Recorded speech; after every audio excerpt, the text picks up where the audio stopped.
राधे राधे दोस्तों, 21 सितंबर दिन रविवार 2025 जिस दिन पितृ अमावस्या है अथवा पितृ विसर्जन भी करना होता है। 16 दिन पितृ इस पृथ्वी पर आते हैं, हमको आशीर्वाद देते हैं और हमारी की हुई पूजा को स्वीकार करते हैं। इसीलिए हमें अपने पितरों का आदर सहित विसर्जन कैसे करना चाहिए, आइए जानते हैं। ध्यान रहे, पितृ विसर्जन के दिन 21 सितंबर को विसर्जन करना जरूरी होता है, क्योंकि आपके बुलाने पर ही आए थे तो उनकी विदाई अथवा विसर्जन करना ही होता है।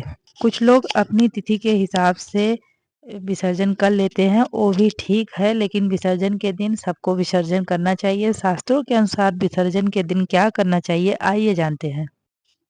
विसर्जन के दिन 21 सितंबर को अमावस्या के दिन सुबह जल्दी उठकर स्नान करके, स्नान भी साधारण नहीं, थोड़ा सा काला तिल डाल के किसी ने तर्पण ना किया हो तो वो भी उस दिन कर सकता है। ऐसा माना जाता है कि 16 दिन ना करने से भी उस दिन उतना ही फल मिलता है जितना एक दिन तर्पण करने से फल मिलता है। तो काला तिल डाल के ही स्नान करना चाहिए। ब्राह्मण को बुलाकर उसके द्वारा तर्पण कराए, या अगर ब्राह्मण संभवतः उपस्थित नहीं है तो स्वयं तर्पण भी कर सकते हैं। ब्राह्मण को भोजन कराना का विशेष महत्व है।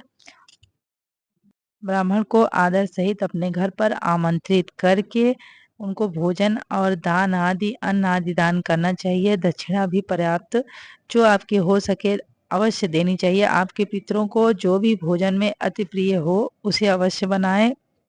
ऐसा कहा जाता है कि भोजन में कोई मीठा जरूर कुछ बनाए। ब्राह्मण देवता गाय, कुत्ता और कौवा को भी भोजन कराएं। ब्राह्मणों को हो सके तो अन्न आदि दान दें। इस सारी विधि से उनका सम्मान पूर्वक आदर से विदाई करें और शांत मन से, प्रेम भाव से अपने पितरों को एक साल के लिए विदा करें। इन नियमों से पितृ विसर्जन करना ही बहुत उचित माना जाता है।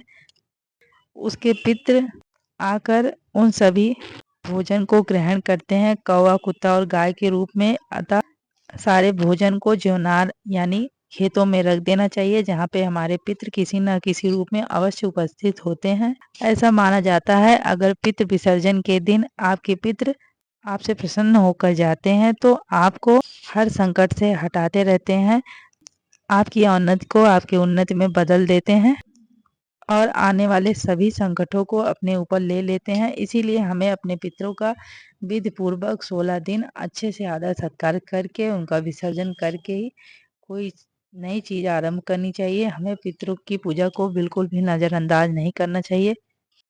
पितृ विसर्जन के बाद आप कोई भी पकवान और भी बना सकते हैं, लेकिन ध्यान रहे सभी पकवानों में से थोड़ा थोड़ा अवश्य अपने पितरों को समर्पित करना है और ब्राह्मण देवता जो आए रहते हैं उनको तृप्त करा के ही अपने घर से भोजन करा के ही भेजना चाहिए। आप अपनी इच्छा अनुसार जितने चाहे उतने ब्राह्मणों को आमंत्रित कर सकते हैं, लेकिन एक ब्राह्मण को तो भोजन कराना आवश्यक होता है। इसीलिए ध्यान रहे कि ब्राह्मणों को भोजन अवश्य ही कराना चाहिए। अगर आपके यहाँ ब्राह्मण नहीं मिल रहे हैं तो आप अपने दामाद आदि को भी भोजन करा सकते हैं। राधे राधे दोस्तों।